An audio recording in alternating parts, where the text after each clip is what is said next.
Here's how to add slash insert video in Figma, so you can easily add videos by doing the simple step that I'm gonna show you in this video. So make sure you watch this video till the end.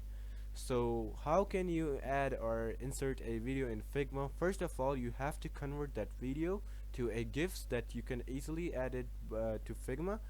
To convert a video to GIF, just simply head over to Adobe Express and convert your video to GIF. So I have it, I'm just gonna download it, and make sure that your file size is large, high quality. So download it. It's now exporting my file for me. I'm just gonna wait.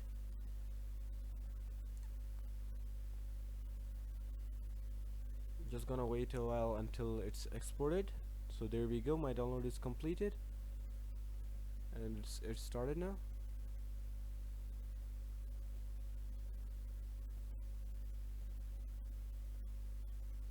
There we go.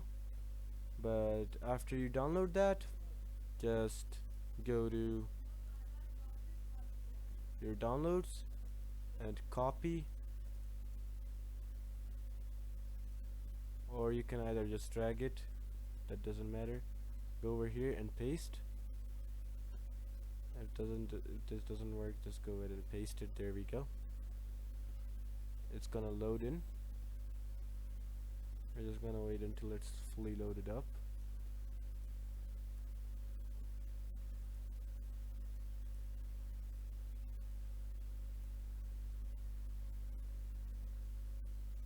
There we go. We have successfully added or slash insert a video in Figma. So yeah, that's basically it on how you can add slash insert video in Figma. So I hope I helped you guys out. Peace.